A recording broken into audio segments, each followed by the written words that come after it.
ഓം സദാശിവസമാരംഭ ശങ്കരാചാര്യമധ്യമം അസ്മദാചാര്യപര്യന്തം വന്ദേ ഗുരുപരമ്പര. ആദരണീയരായ എല്ലാ സനാതനധർമ്മവിശ്വാസികളെയും ഭാരതീയം കുടുംബത്തിലേക്ക് സാദരം സ്വാഗതം ചെയ്യുന്നു.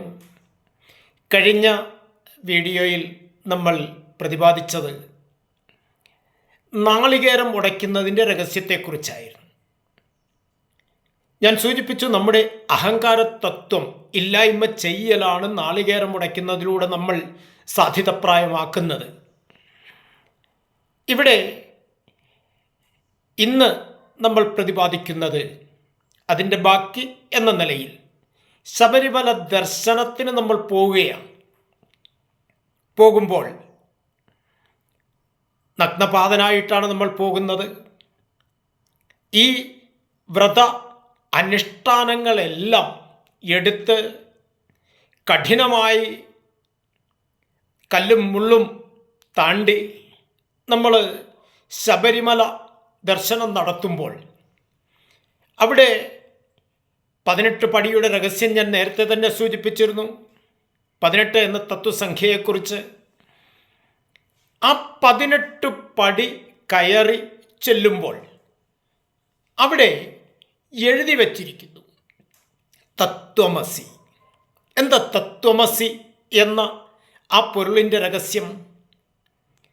തത് എന്ന് പറഞ്ഞാൽ അത് എന്നാണ് അർത്ഥം. ത്വം നീ, അസി ആകുന്നു.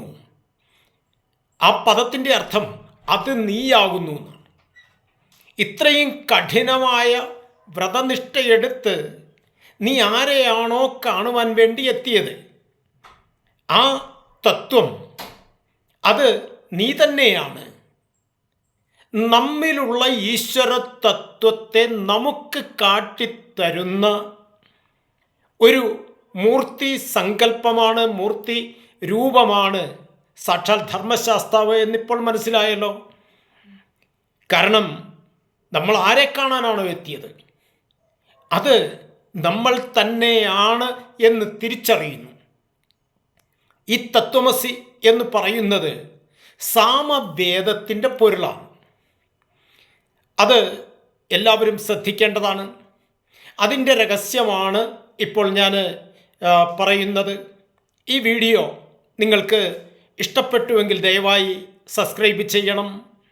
നിങ്ങൾ ആദ്യമായിട്ടാണ് ഇത് കാണുന്നതെങ്കിൽ സബ്സ്ക്രൈബ് ചെയ്ത്, ഷെയർ ചെയ്ത്, ലൈക്ക് ചെയ്ത് നിങ്ങളുടെ അഭിപ്രായം രേഖപ്പെടുത്തണം.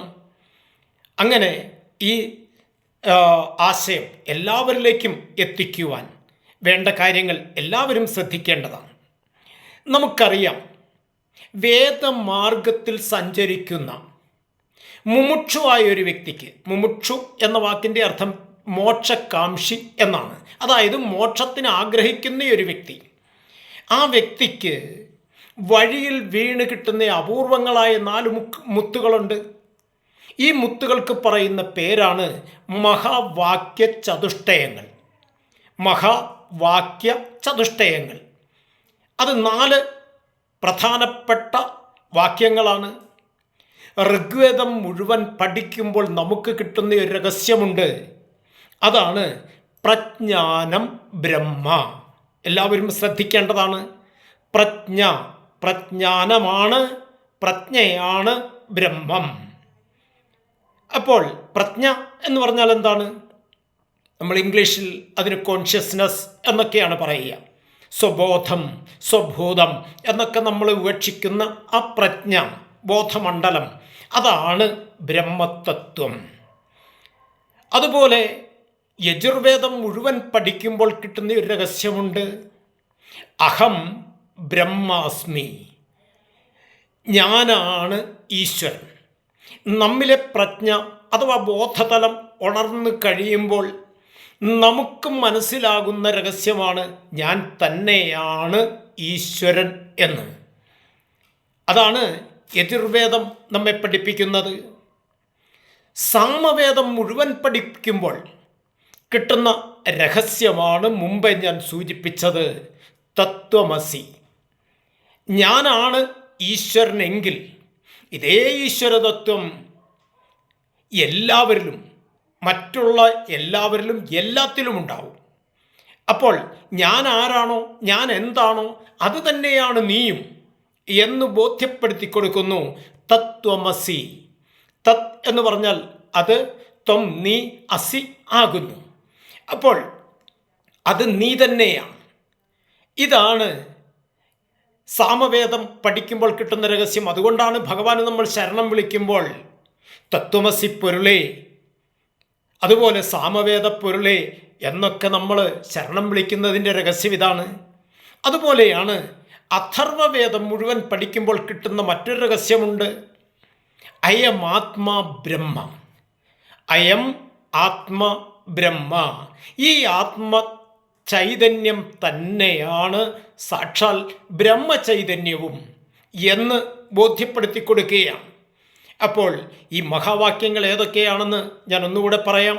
ഋഗ്വേദം പഠിക്കുമ്പോൾ കിട്ടുന്നത് പ്രജ്ഞാനം ബ്രഹ്മ. 2, യജുർവേദം പഠിക്കുമ്പോൾ എന്താണ്? അഹം ബ്രഹ്മാസ്മി. സാമവേദം പഠിക്കുമ്പോൾ തത്വമസി. അഥർവം പഠിക്കുമ്പോൾ എന്താണ്? അയം ആത്മ ബ്രഹ്മ. ഈ 4 വാക്യങ്ങൾക്ക് പറയുന്ന പേരാണ് മഹാവാക്യ ചതുഷ്ടയങ്ങൾ.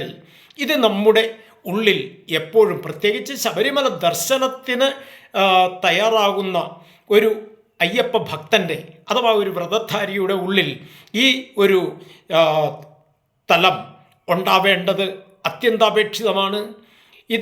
ഇതാണ് ആ തത്വമസി പൊരുളിൻ്റെ രഹസ്യം. എല്ലാവരും ഇത് മനസ്സിലാക്കണം. ഇവിടെ നിങ്ങൾ ആദ്യമായിട്ടാണ് ഈ ചാനൽ കാണുന്നതെങ്കിൽ ദയവായി സബ്സ്ക്രൈബ് ചെയ്ത്, ഷെയർ ചെയ്ത്, അതുപോലെ ലൈക്ക് ചെയ്ത് നിങ്ങളുടെ വിലയേറിയ അഭിപ്രായങ്ങൾ രേഖപ്പെടുത്തുവാനും കഴിയണം. അതുകൊണ്ട് എല്ലാവർക്കും നമസ്തേ.